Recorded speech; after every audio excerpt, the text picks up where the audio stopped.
नमस्कार दर्शकों, मैं पवन पांडे, आपका स्वागत है पव्या न्यूज में।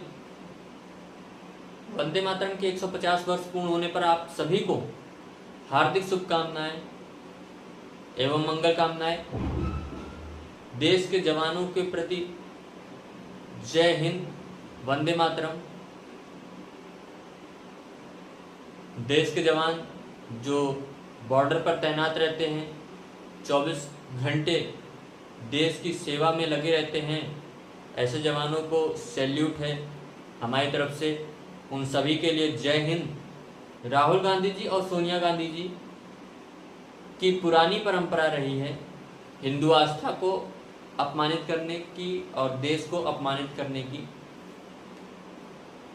एक बार फिर से इन्होंने वंदे मातरम को अपमानित करके इस बात को सिद्ध कर दिया है कि हम वही हैं जो हिंदू आस्था का अपमान करते थे, हम वही हैं जो देश का अपमान करते थे।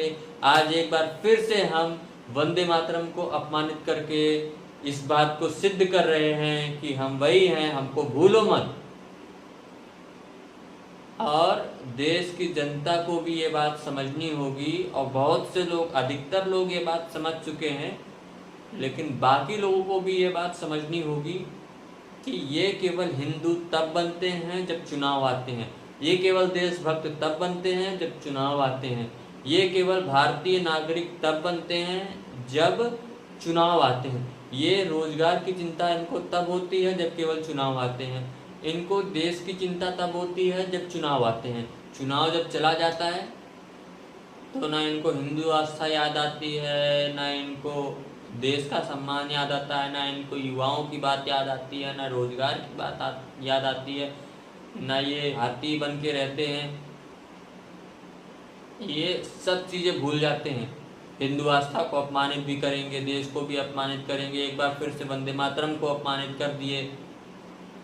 आपको कोई घर पर बोलने नहीं जा रहा है कि वंदे मातरम गाइए, आप वंदे मातरम मत गाओ, लेकिन वंदे मातरम को अपमानित मत करो। अगर आप वंदे मातरम को अपमानित किया है आपने, तो ये समझ लीजिए देश का अपमान है, और देश की जनता इस बात को समझ चुकी है और वो आपको जवाब लगातार दे रही है, लेकिन इसके बाद भी आप समझ नहीं पा रहे हैं। और इसी प्रकार से यदि चलता रहा तो वह समय दूर नहीं है जब कांग्रेस पूर्ण रूप से मिट्टी में मिल जाएगी और एक भी सीट कांग्रेस को नहीं मिलेगी। आज आप देश की सीट के लिए तरस रहे हैं, प्रधानमंत्री पद के लिए आप तरस रहे हैं, लेकिन आपको प्रधानमंत्री का पद मिल नहीं रहा है राहुल गांधी जी। कारण क्या है?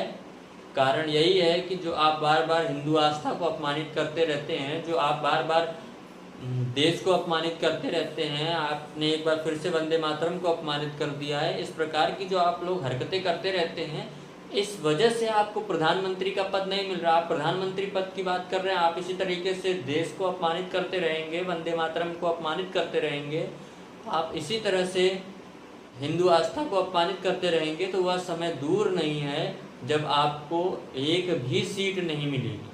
कारण केवल रहेगा देश को अपमानित करने का। आप अपनी हरकतों से बाज नहीं आ रहे हैं, आप अपनी हरकतों से पीछे हट ही नहीं रहे। बार बार देश को अपमानित कर रहे हैं, बार बार हिंदू आस्था को अपमानित कर रहे हैं। यह देश में चलने वाला नहीं है। देश, इस बात को देश के लोग समझ चुके हैं, युवा समझ चुके हैं, सभी लोग समझ चुके हैं कि यह आपकी पुरानी परंपरा रही है, और आपको समय समय पर देश की जनता आईना दिखाती रहेगी। अगले 50 वर्षों तक आप आने वाले नहीं है, ये भी आप लिख के ले लीजिए कहीं पर।